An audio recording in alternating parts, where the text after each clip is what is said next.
Dalam rangka mendorong perkembangan pertanian perkotaan, Menteri Pertanian Syahrul Yassin Limpo meresmikan Agroeduwisata Ragunan pada Jumat 15 Januari 2021. Dalam kesempatan ini, Menteri Pertanian bersama jajaran pejabat eselon 1, pemerintah daerah Provinsi DKI Jakarta beserta entitas lainnya meninjau kebun eduwisata tersebut.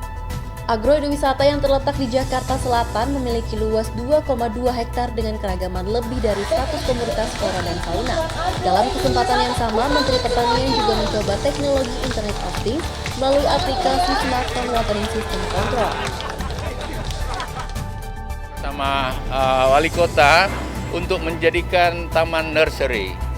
Taman selain indah, selain agroedukasi wisata, dia juga sekaligus menjadi kebun bibit yang bisa mengakses dan mensupport mereka yang akan berkebun di halaman rumahnya.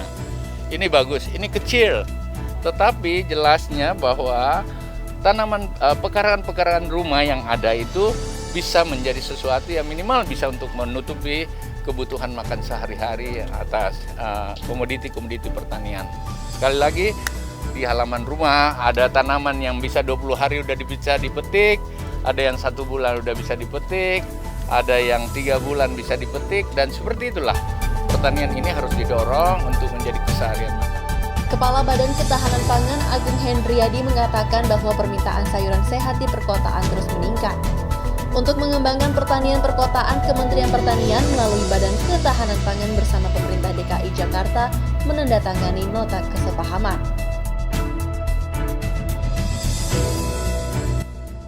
Adalah tujuannya untuk edukasi ke masyarakat, apa itu anak-anak, apa ke masyarakat secara umum.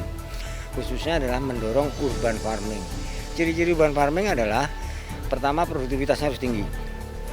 Pak Menteri memberikan suatu gambaran kalau urban farming itu ya 100 meter persegi menghasilkan 500.000. Artinya bahwa itu memang produktivitasnya harus tinggi. Yang kedua adalah dia LEISA. LEISA itu low external input. Sustainable agriculture. Jadi input dari luar itu kita minimumkan. Yang ketiga, di samping sebagai edukasi, dia harus menjadi profit center, bukan cost center. Jadi bukan membebani APBN atau APBD. Nantinya dia akan hidup sendiri dengan dia bisa memproduksi, menjambar jasa wisata dan sebagainya, itu tentunya nanti akan. Dan yang kita lakukan adalah hululir. Yang keempat adalah input teknologinya harus hebat. Seperti tadi penyiraman dengan menggunakan Android. Ya, kemudian pemakaian maggot untuk pakan tele dan sebagainya. Jadi barang nggak ada yang terbuang di sini. Dalam peresmian agroeduwisata tersebut juga dihadiri oleh artis Pamela Bowie dan Michelle Joan. Mereka melakukan panen sayuran bersama Menteri Pertanian. Experience yang cukup menyenangkan sih, karena kan jarang-jarang ya, maksudnya di tengah-tengah kesibukannya Pak Menteri juga dia juga meluangkan waktu untuk ibaratnya sama-sama kita tuh belajar kayak gimana sih caranya bercocok tanam, dan kayak tanaman-tanaman simpel kayak kangkung dan bayam tuh lumayan tanaman yang cukup simpel dan gampang untuk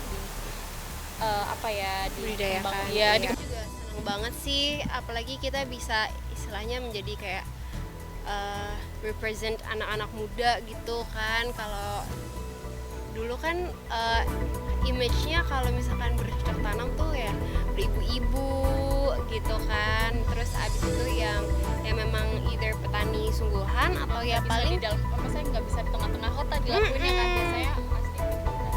Iya, dan yang lakuinnya either petani sungguhan ya atau enggak ya biasanya yang udah cukup berumur lah yang suka-suka tanaman tuh biasanya cari kegiatan ibu-ibu di rumah ngerawat tanaman. Tapi sekarang yang tadi aku bilang, dengan banyaknya anak muda yang mulai tertarik dengan tanaman dan tumbuhan, apalagi juga di saat kayak pandemi kayak gini, dirasa kalau misalkan manfaat tumbuhan tuh sebenarnya banyak banget untuk kesehatan. Jadi tuh bener-bener seneng banget kita bisa encourage lah istilahnya anak-anak muda untuk semakin gemar bertanam gitu. Dan Kebun agroeduwisata ini telah dibuka secara umum. Namun, untuk mencegah rantai penyebaran COVID-19, ada beberapa protokol kesehatan yang harus dipatuhi dan juga membatasi kuota pengunjung per hari. Pihak agroeduwisata pun juga mewajibkan mengisi formulir pendaftaran secara online agar pengunjung dapat tetap menikmati berbagai edukasi seru yang bermanfaat. Betari Laras, Windu Wicaksono, Tim TV Tani mengabarkan.